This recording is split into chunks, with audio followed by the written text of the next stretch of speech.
Saturday. So if you're going out this weekend, Friday is going to be your better day, maybe a rain chance on Friday night. It is pretty chilly. Grab that jacket when you head out. I actually got a heavier jacket this morning heading out the door. Carrollton.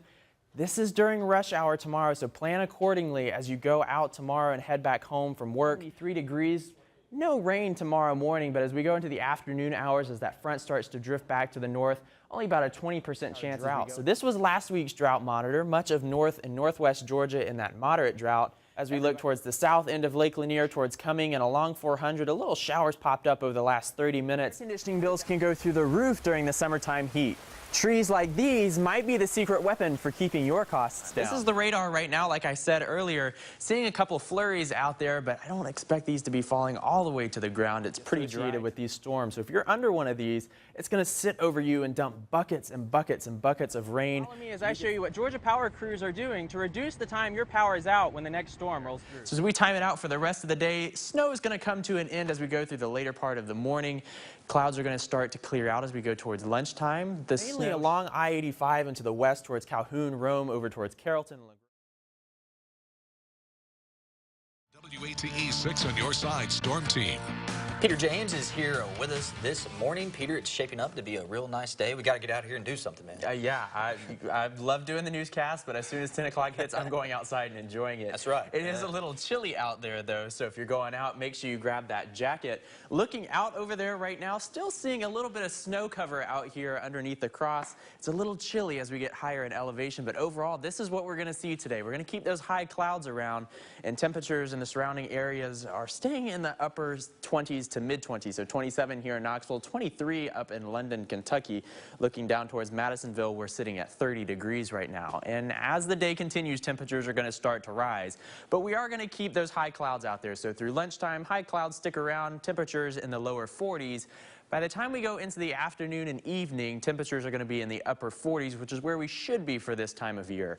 We're going to keep those high clouds around as we go through Sunday around 5 o'clock, and then as we go through the overnight hours, going to stay clear, but as we go through 11 p.m., temperatures falling back down into the 30s, and they're going to continue to fall as we go through the early morning hours.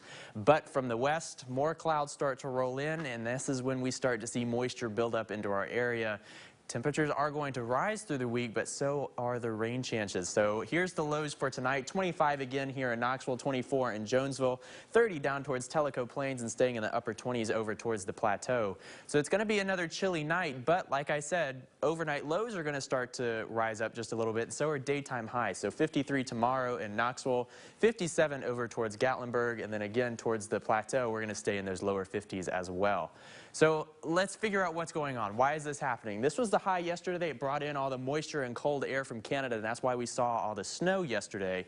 But we're going to pay attention to this high down here along the Gulf Coast, because this is bringing all of that Gulf moisture up into the western Tennessee regions, and that's going to be moving into eastern Tennessee as we go into the early parts of this week. So let's time this out for you. As we look towards Monday at 8 o'clock, clouds are going to start to roll in overnight tonight going into Monday morning. As we go through Monday afternoon, late evening, overnight Monday is when we're going to see the rain start to really ramp up. So this isn't going to be a washout for Monday, but as we go into Monday, going into Tuesday, cold front pushes through with that rain, and then on Tuesday, clouds are going to stick around with us, but then a warm front moves through, so temperatures are going to increase just a little bit. Possibly a rumble of thunder as we go through Wednesday afternoon. All of this rain is going to push through, and it's going to kind of come in waves. So the first wave as we go through Tuesday, about a ½ inch here for the valley, a little bit less as we look towards the plateau. And then as we tack on the second wave that's going to come through, about 1.5 inches here in Knoxville. Over towards the plateau, more rain, about 2 inches over there. But this is all going to change throughout the week, so make sure you're looking up that latest forecast here from WATE. So let's look at that 7-day forecast. Today we're clearing out with a high of 47 degrees. Again on Monday, clouds are going to start to roll in, maybe a stray shower possible late in the evening, but that rain chance ramps up overnight Monday. Lows overnight tonight in the 20s, but by Monday morning, 44. Tuesday, Wednesday, Thursday, rain is in the forecast. 70% chance of rain on Tuesday with temperatures reaching the low 60s. By Thursday, we'll be in the mid 60s, but by Friday, after all that rain moves through and the cold front pushes out, we'll be dropping back down to near average temperatures in the lower 50s. So it's going to be a wet week, Wes, but it's going to be warm. Air conditioning bills can go through the roof during the summertime heat. Trees like these might be the secret weapon for keeping your costs down. If I were to put the exact same house under a tent, I would not get the cooling effects I get from trees. It's due to transpiration. Christy Bryant, certified arborist for Speaking for the Trees, says trees have to cool themselves. They actually let go of water, which cools the air much better than a tent or shade would do. Niaja Bennett agrees. Since it's so hot and humid, I have a lot of trees around my house, and not only are they really, really pretty, but they absolutely help keep the house really cool. I checked daily temperatures in Atlanta this summer, and we have gone above our average 47 days of 90-degree heat. Air conditioning is necessary, but it can be costly. Luckily, Bennett hasn't had to deal with high costs. Because of the type of shade that I get, I actually don't have to use the AC or run it. If anything, I run it probably like for an hour during the day, and then it stays really cool throughout the day. Bryant says when considering what type of trees to plant near your home for natural cooling effects, plant deciduous trees or trees that will lose their leaves. Trees planted on the south side so that they are blocking the south-facing sun in the summer, and they're gone, and they're going to let that south-facing sun in the winter. If you already have mature trees, have them checked every 2 to 3 years. Live them and enjoy them because they're cooling you.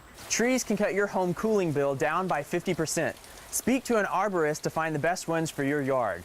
Reporting in Cobb County, I'm meteorologist P.J. Gudz.